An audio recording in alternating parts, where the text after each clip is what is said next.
जय हिंद दोस्तों, मैं श्याम कुमार धनारे स्वागत करता हूं मेरे अपने YouTube channel basic concept classes में। दोस्तों, आज का टॉपिक होगा class 10th CBSE NCERT chapter 1 real number का ये पार्ट सेकंड है। तो जो आज स्टार्ट करते हैं, थ्योरम 1.1 क्या है हमारी? यूक्लिड डिवीजन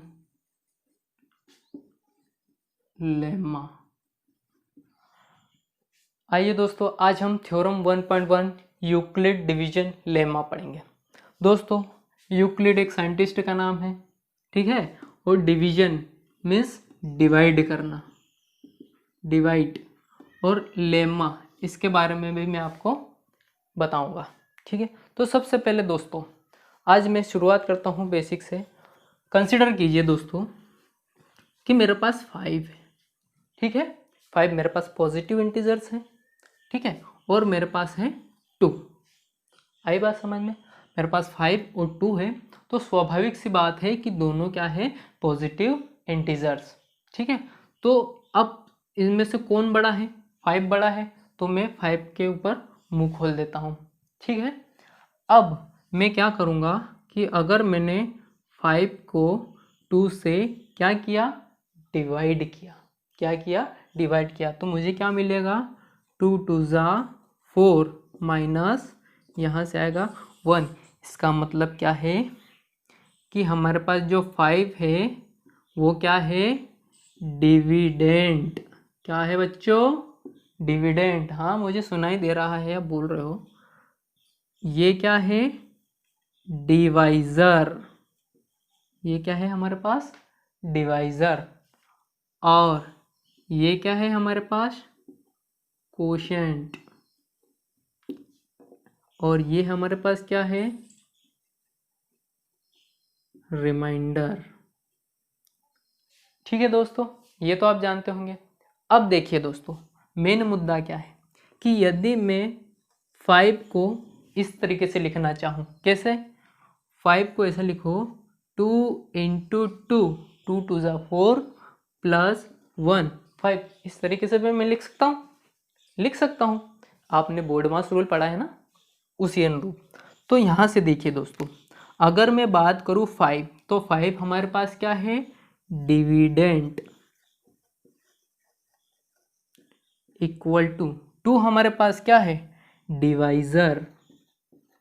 क्या है? डिवाइज़र मल्टीप्लाई, ये वाला 2 क्या है? कोशेंट। कोशेंट प्लस हमारे पास ये क्या था? R1 reminder. तो ये हमारे पास क्या बना? ये आगे जाके रिमाइंडर थ्योरम बनेगी बेटा, ठीक है। अब देखिए, ये कंसेप्ट तो आप समझ गए होंगे कि dividend is equal to divisor into coefficient plus reminder. अब मैं वास्तविक थ्योरम पे चलता हूँ, ठीक है, थ्योरम पे चलता हूँ। देखिए दोस्तों, मैंने इससे पहले बताया था 5 और 2, तो हमारे पास ये दोनों पॉजिटिव इंटीजर्स हैं, है ना। अब मैं क्या करता हूँ कि इसको मान लेता हूँ कि ये मेरे पास है a, ठीक है। मैं पॉजिटिव कोई सा भी इंटीजर हो सकता है, और ये मान लेता हूँ मैं b। तो जिस प्रकार से मैंने किया था कि 5 ग्रेटर देन 2 है, तो उसी प्रकार मेरे पास 2 भी ग्रेटर देन b है, ठीक है ना। बेटा देखना, ध्यान से देखना, अच्छे नहीं समझ पाते ये चीज़ों को, ठीक है। आइए मैं आपको कंप्लीट समझा के जाऊंगा। अब मैं क्या करूंगा कि मैंने यहाँ पर पिछले इसमें क्या किया था, ये देखिए 2, सेम प्रोसीजर में यहाँ अप्लाई करता हूँ। a जो बड़ा है वो हमारे पास क्या हो जाएगा? डिविडेंड, ठीक है। और हमारा b से हम क्या करेंगे? उसको डिवाइड। तो जब मैं a को b से डिवाइड करता हूँ तो मुझे कोई सा क्वेश्चन क्यों मिलता है बेटा? देखो, 2 क्वेश्चन मिला। उसके बाद में मैं सब्ट्रैक्ट करने के बाद में यहाँ से मुझे क्या? कोई रिमाइंडर आर मिलेगा। बेटा मैं नोटेशन दे देता हूँ। Reminder means R, question means Q, dividend मतलब हमारे पास हो जाएगा ए, और हमारे पास डिवाइजर हो जाएगा बी। ठीक है, समझ रहे हो इस बात को? तो अब मैं इस प्रोसीजर के थ्रू मैं क्या लिख सकता हूँ, डिविडेंट कहाँ पर है बेटा, डिविडेंट हमारे पास ये रहा।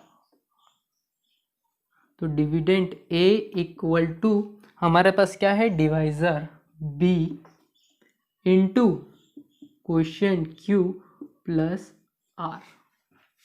ठीक, तो हमारे पास ये क्या बन के आ गई, यूक्लिड डिवीजन लेमा की थ्योरम बन के आ गई।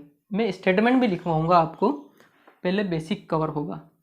ए equal to B Q plus R, ये हमारे पास क्या हो गई, यूक्लिड डिवीजन लेमा। अब एक चीज बेटा इसमें और बची है, देखो ध्यान से देखिएगा। अगर मेरे पास कोई सा डिवाइजर 2 है, 2 है डिवाइजर, तो जो ये रिमाइंडर है इससे बड़ा है। इसका मतलब क्या है कि जो रिमाइंडर आर है, ये आर है और ये है बी। ठीक है, तो रिमाइंडर ऑलवेज बेटा हमेशा छोटा होगा डिवाइजर से,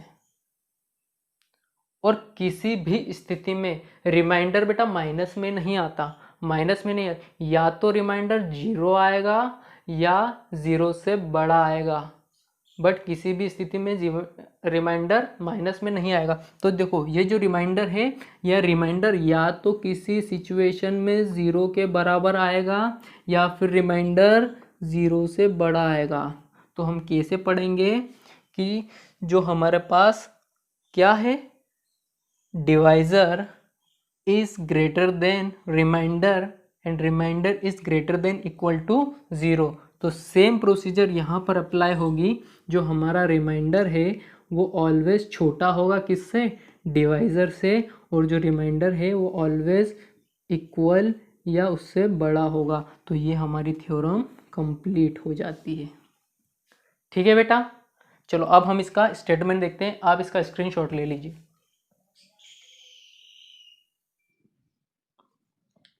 चलिए बेटा, अब बेसिक एक्सप्लेनेशन के बाद में हम यूक्लिड डिवीजन लेमा के स्टेटमेंट पे चलते हैं और देखते हैं कि थ्योरम 1.1 कहती क्या है। तो हमारा स्टेटमेंट है, for given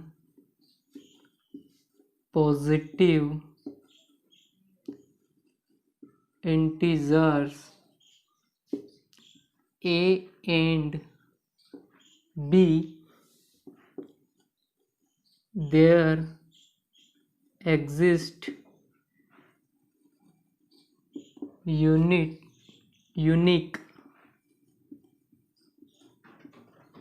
positive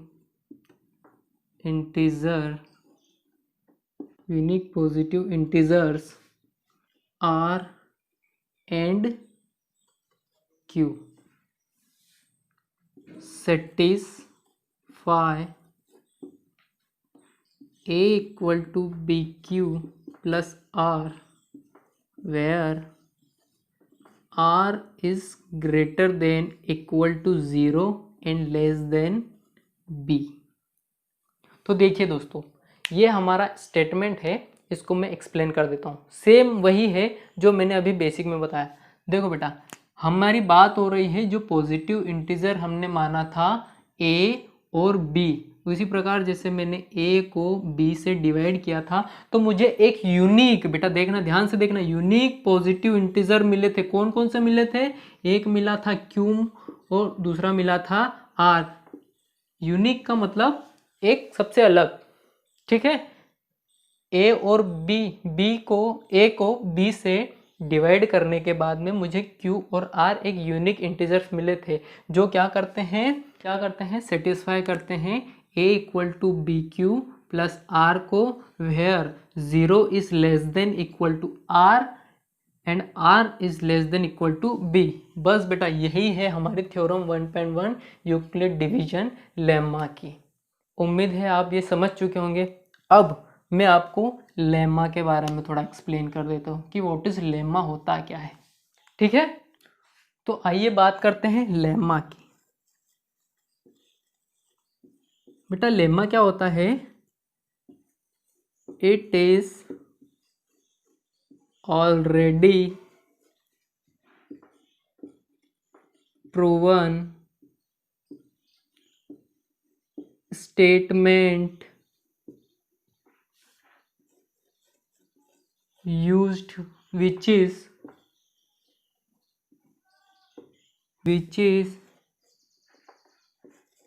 used to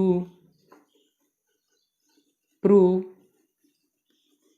another statement। बेटा कुछ नहीं है, बिल्कुल सिंपल है, एग्जाम्पल के माध्यम से समझ लिया। मान लो एग्जाम्पल है, मान लो ये स्टेटमेंट 1 क्या है, जो स्टेटमेंट ये प्रूवन स्टेटमेंट 1, ठीक है, वो प्रूवन स्टेटमेंट है। और दूसरा टू प्रूव अनदर स्टेटमेंट, मान लो कि ये अनदर स्टेटमेंट है, ठीक है।